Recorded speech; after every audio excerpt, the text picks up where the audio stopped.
students breathe down your neck. That is the block party. Hudson finishes off Kentucky. Purdue gets to celebrate. They take down number 3. And the Boilers have done it. They advance to the Sweet 16. Welcome back to the Dig City Podcast, brought to you by Franciscan Health, the official medical provider of Purdue Athletics. He's head coach Dave Shondell. I'm Corey Palm. And we're going to talk about results from last week and preview the week ahead. A big week for the Boilermakers, no doubt. But we'll start, Coach, with where we have to start. Congratulations. Win number 470 Sunday night. Inches you past Carol Dewey into number 1 all-time in Purdue volleyball. Congratulations. What's it been like the last couple days as that realization set in?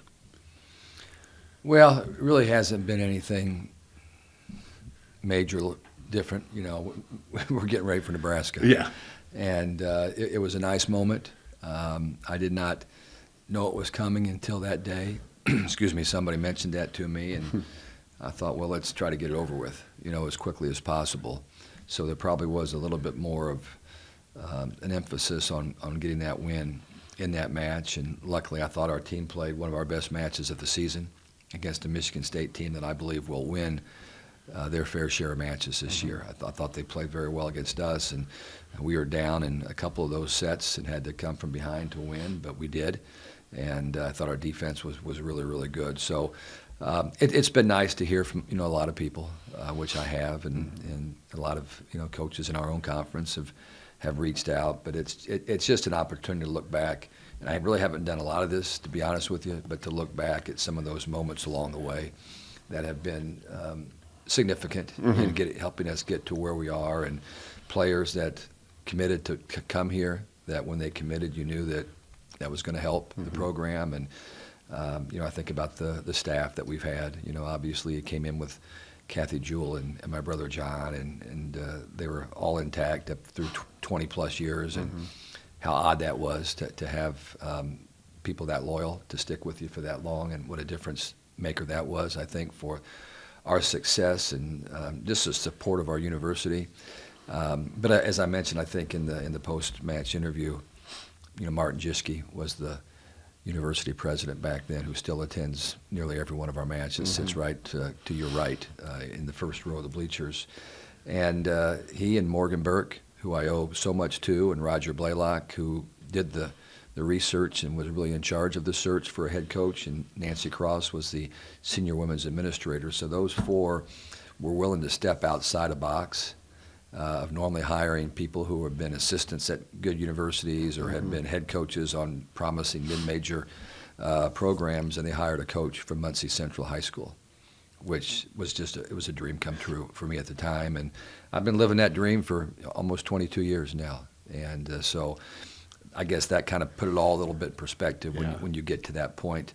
Is never anything I was really, really focused on. I think Carol Dewey deserves to have that record. She's the one that built the program to begin with and started it, and gave me confidence that if she could do it, then it could be done again. And so we tried to, you know, follow her lead and do what we can and what we could. But just so many great players that have played so hard and committed everything they had to this program. And I think that's what you do. You raise expectations all the time. You know, your expectations have to be higher than what your athletes initially think that they can be. And when you do that, then you got a chance to win your fair share of matches. I don't want this to just become a full-on career retrospective. There's still a lot of career left, no doubt. But I hope so. that year one, when you get buy-in from players like Kim McConaughey, Renata Dargan, Darren Poe, those players who really, you know, took this new guy and said, okay, we're going to buy into this program and what he's trying to do. And you saw results in year 2. Nothing was more important. No. Nothing was more important when we got here. Well, number one, they were willing to do things differently. You know, what was going on had not worked. They had not won a lot in the previous 2 or 3 seasons, especially in Big Ten play. And enough of them were familiar with myself and John and probably Kat as well, that they knew we had an idea what we were doing. And so we came in, and when we started in that spring, you know, we got hired, I think it was somewhere around April, and which was late. I mean, it was a long process. Yeah. But we came in. I remembered Morgan Burke called me on the phone and saying, I want you to know we want you to be our next head coach at Purdue University. And then he said, of course I said, great, I'm on board. And he said, well, when do you think you can be here? And I said, tomorrow. Right. And he laughed, and I said, no, I'll be there tomorrow. And so he said, okay, we'll get things worked out. And I was there tomorrow, the next day, and we started as fast as we could, but they only had 4 or 5 healthy bodies at that time. And it wasn't like a bunch of them had graduated, okay? They just weren't healthy. And so our spring was pretty interesting. We tried to piecemeal the team together. We picked a player up off campus that had never played at the collegiate level before, had come out of the Dunes volleyball program, and she lasted about 2 weeks with us before she said, that's just too much for me. So we ended up, after playing in one spring tournament, we canceled the rest of our matches because we didn't have enough players to play, and we didn't think that was going to do us any good to go out and get beat. I can tell you another story. That first tournament, we're playing down at IUPUI, which is now, I guess, IU Indy, and it was a fairly average tournament. Okay, nothing against IUPUI or U Indy or Indiana State and Southern Illinois and people like that, but that's who we were playing. This was Purdue going down and playing those people, and we went 2-6 in sets played. And my dad, at that time, had been down to watch, and he came up afterwards, and he was joking to some extent. And he said, Dave, he said that they haven't found a new coach yet at Muncie Central. So if you want to go back, you can still do that. Wow. That's how bad we were at that point in time, apparently. So, but he was just kind of being the jokester that he could be from time to time. But that's where we started. And so for McConaughey and company, and Renata Dargan was one of the best setters that Purdue has ever seen, and was a great athlete, could score points from the setting position, and was a great competitor. Darren Poe was on that squad, and we put her in the libero position. One of the things that we did, during the off season was we got some transfers. There wasn't a portal back then. Yeah, that wasn't. But there were people out there that were disenchanted where they were, and we found 3 or 4 that had played in winning high school programs from our state, places that were winning and were successful. And we needed people that knew how to win. Yeah. Okay? And so, we got Lauren Berg, who had been at Cathedral High School and had gone to a school where they had some real problems. We had my daughter Lindsay, who had done nothing but win at Muncie Central High School, who had been at Cal State Fullerton and was willing to come back. We had a player, Jen, last name starts with an O, and I'm losing it right now on that one, but out of Mishawaka, okay, that had gone to Florida State. And apparently the agreement that she had at Florida State wasn't being matched with what she thought, so she came back. But we had these players that came back and gave us this competitive edge that we really needed to go along with the players that we had on that roster. Leah Wishmeyer had a great arm on the left side, and just a first-class individual. So it wasn't that the cupboard was bare. They just didn't know what they could do. Right. And I thought the addition of some players in that recruiting class that Jeff Holzmeyer had brought in for us was really good. Brittany Dildine, for example, okay? She brought an edge to the program. Mel Yukovich, who had an injury-ridden career, but had one of the best arms that Purdue had ever seen. Katie Dobson had only played about half a year because she did something to her shoulder that was a mysterious deal. But anyway, it was just, we were lucky we got off to a good start. We went 7-13, which doesn't sound great, but they had not won a lot of matches in the Big Ten play before that. And then the second year we get in the NCAA tournament with that same team. We didn't graduate anybody. The only senior we had that year was Jen Bova, who had double knee surgery during the off season and couldn't even play for us in the fall. She got in her final match of the year. We played her. She came in and served the ball and then stood middle back, and they hit a ball at her, and she actually dug it when she was supposed to just serve the ball and stay out of the way. But Jen was a great, great kid that brought us some real maturity. And but that was kind of our first team, and I actually remember it like it was yesterday. Or Jen Orlowski. Okay. Yeah, was who the player was. I knew you'd get it. Yeah, and matter of fact, she was a player that when we played Minnesota in the first big win we had, I think we had beat Michigan State in the first Big Ten weekend, and they were ranked 15th, and that kind of opened some eyes up. And then we're playing Minnesota, who had gone to the Final Four the year before and went to the Final Four that year, and we unleashed the short serve. Okay. And Generalowski went back and just served them off the floor with his short serve, just created havoc for him. And so we had some good wins there. That was before we had that big injury to our right side player, and that slowed us down a little bit after that. Yeah. Well, win number 1 was a 4-setter against the Billikens of St. Louis. Let's go ahead and fast forward and talk about win number 470 over Michigan State. Like you said, the Boilermakers played as complete a match as you've seen from them this year, or from your squad. And I think, to me, the true indicator of that was nobody really stood out statistically. It was everybody balance. Contributed. Well, I think Woolard continued to play well. She's been a tremendous bright spot for us. Raven Colvin is playing at a very high level. Lourdes Meyer has had her best match of the season. One of the things that we earmarked going in was that we needed to get her the ball more and get her involved in things. And she's working really hard in practice and just doing everything she can to help this team. But the other thing that we felt like was really important was that we get our left side hitters really rolling. And part of this movement to become a hard team to defend is focusing on our middles running slides and whatever else we run behind the setter, and getting Woolard on the right side to where she puts balls away. Well, mission accomplished, okay? But while doing that, we've kind of lost track a little bit of making sure our left side hitters, who are kind of the, I don't know what you would call them, but they certainly are the 2 premier players on our team, absolutely, that were All-Americans a year ago.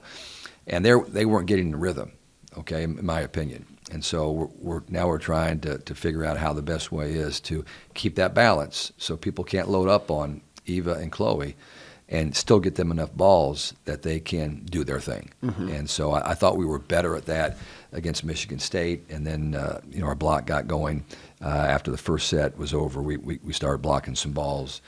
And defensively, we had a ton of digs for a 3-set match. Yes. I'm not sure what the number was, but I think it was a real shocker that we had that many digs in that kind of a match. 71 total. Yeah, that's almost got to be looked at, because I'm not sure. I don't know who's keeping those stats, but 71 digs in a 3-set match. Yeah. That's a lot. But that tells you how good Michigan State was. We had to dig 71 balls to beat them in a 3-set match. But it was a good defensive effort, and Allie Horning was rewarded with the Defensive Player of the Week by the Big Ten, and she's just doing a remarkable job keeping the ball off the floor. And we would not be in the situation we're in right now without her great play. No doubt. It's great to see Allie getting that chance to wear the libero jersey and really perform well here several years into her career, where I know she's patiently waited her turn for that spot. Well, that's one of those things that the COVID situation created. We had a couple of really good liberos that stayed for a 5th year, which we're very thankful they did. Yep. Otech was one of them, and then Skimmerhorn was another one that gave us a 5th year. But that, unfortunately, has an impact on some of those people that came here with respective plans. But Allie has risen to the occasion this year and embraced the role not just as a libero but as a leader on this team.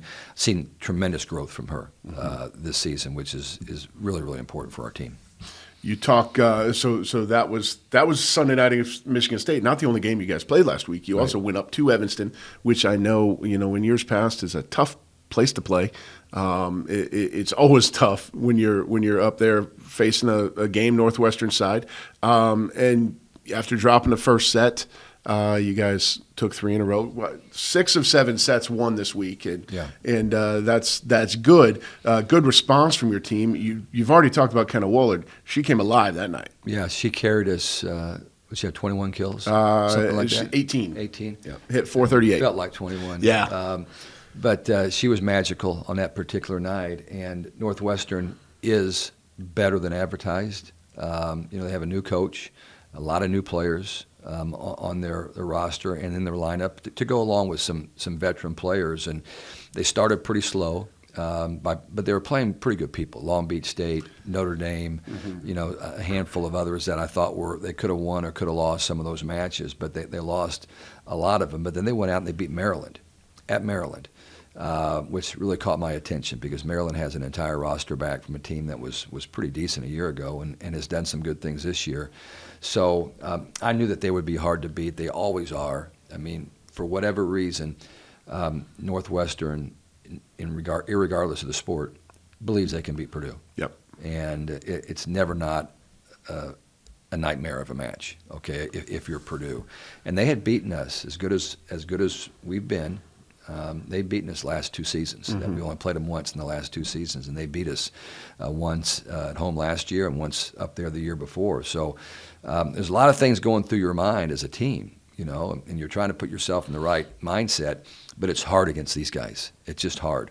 And they came out and did some really good things, and we're kind of fighting it like we always do when we're playing Northwestern, and we got to get over that. Yeah. But at the end of the day, it always feels worse than it is. And sets 2 and 3, we won fairly handily, and but boy, it wasn't so easy in the 4th set. Nope. And it was right down the wire, back and forth. I think they may have had 3 set points, and we had 3 set points, and finally on the 4th set, we won a rally, and we ran out of that place as fast as we could. Yeah. Go get the bus running. Let's go. Yeah. So the Boilermakers, after a good week, improved to 12-3 overall, hold the 10th spot in the AVCA poll when it came out this week, and you're currently sitting in a 6-way tie for 3rd place in the Big Ten. It's just after 2 weekends, but about where you want to be. 18 teams in the Big Ten now, and the only thing I want to make sure people understand is that how difficult it's going to be to win matches in this league.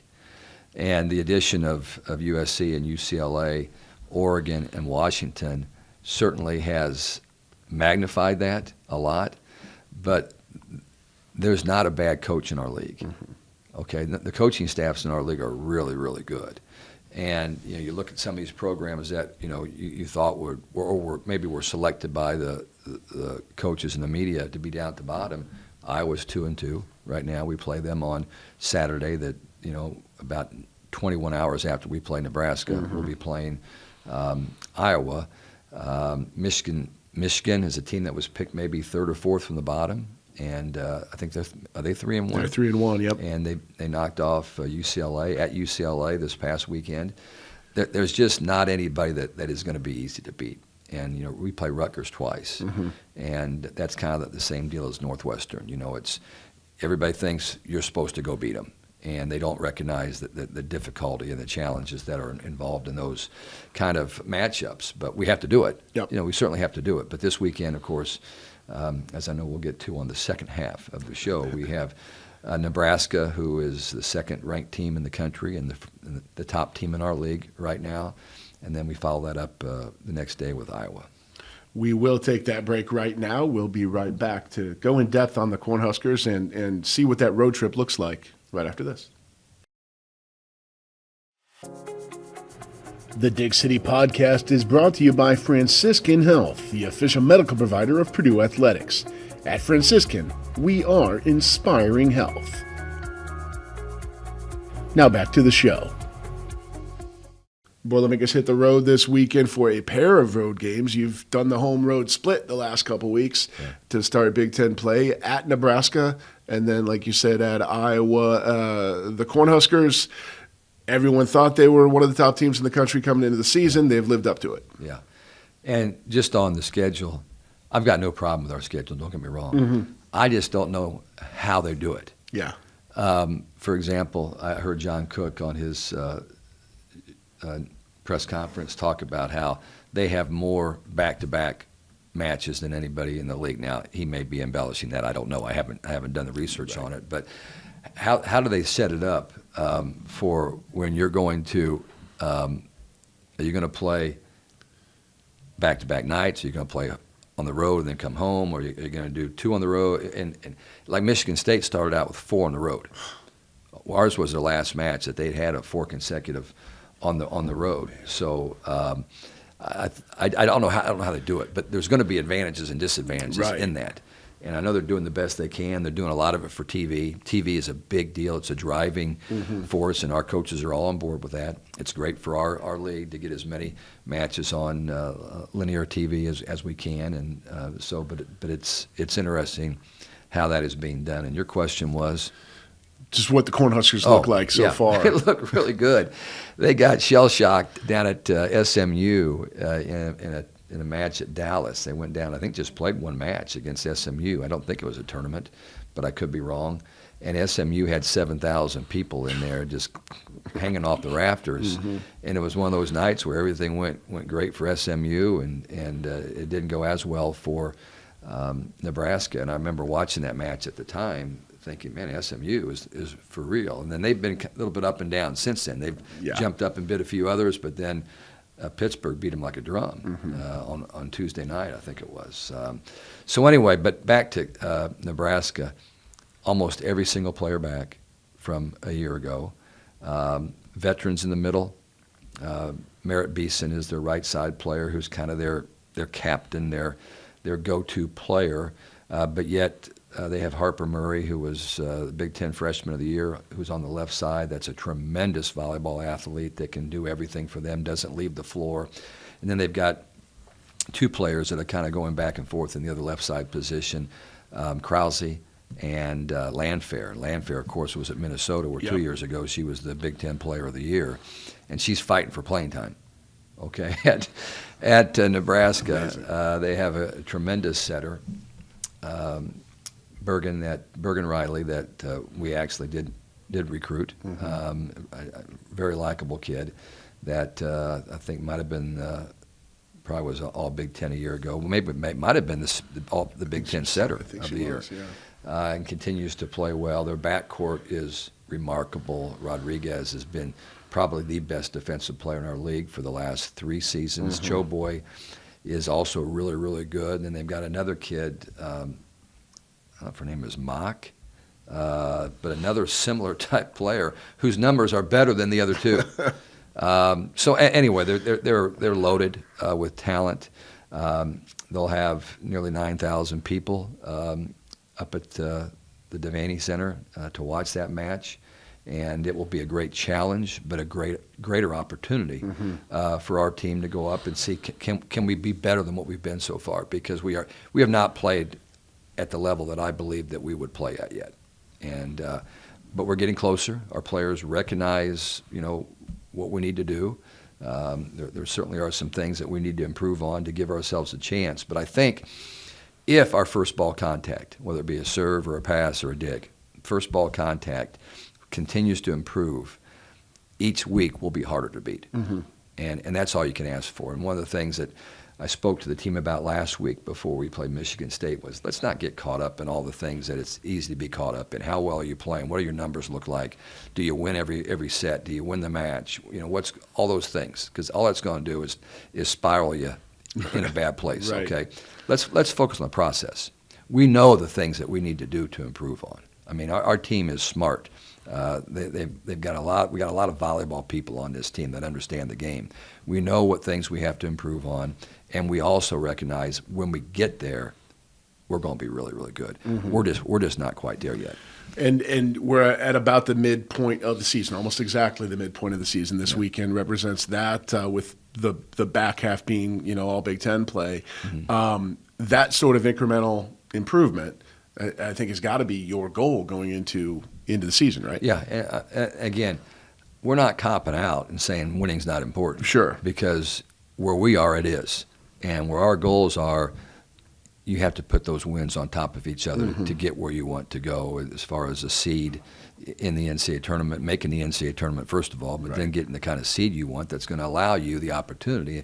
As people probably know in our sport, the 4 best, highest seeded teams literally have a really good path, to the Final Four, because you're going to play all those matches at home. 4 straight home matches, yep. And when you go back and look, you're going to find a lot of teams that in the Final Four played 4 straight matches at home.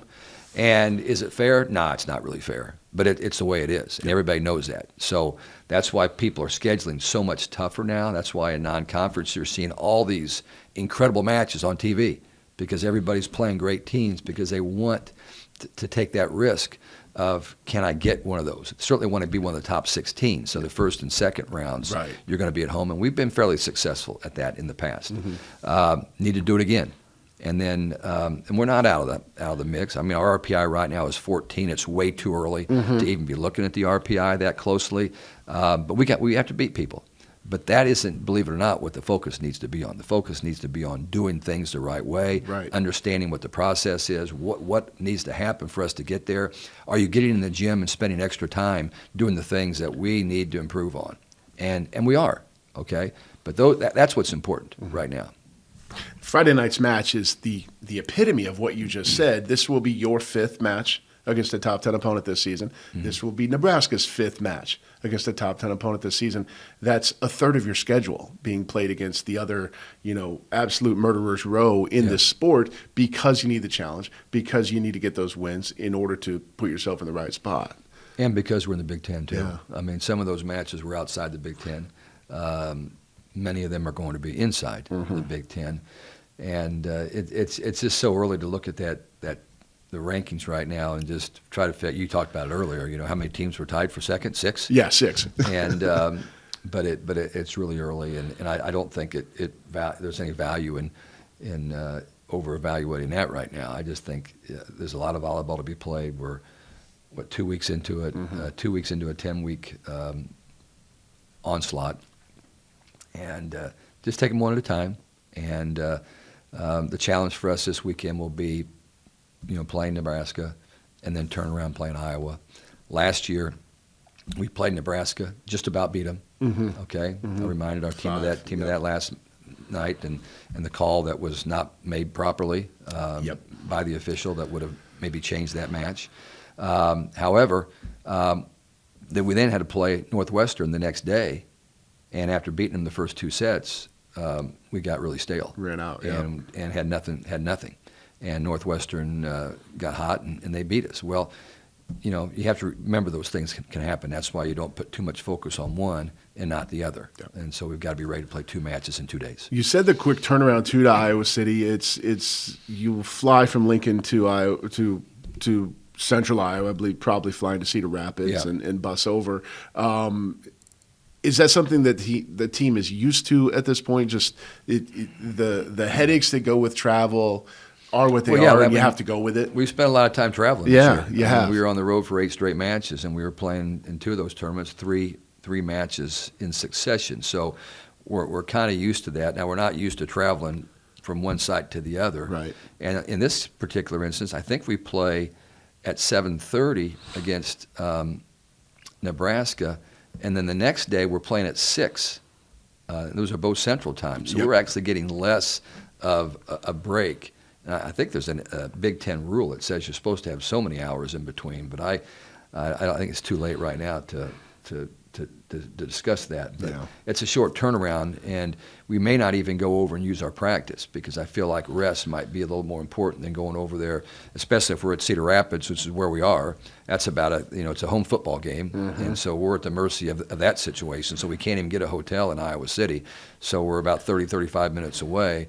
So that just adds a little bit of, stress to the entire situation. But at the end of the day, it's about playing volleyball, and I think our team will be prepared and we'll be ready to go. And hopefully the staff can take on that stress so the players don't have to. Well, I like the team to take on some of it.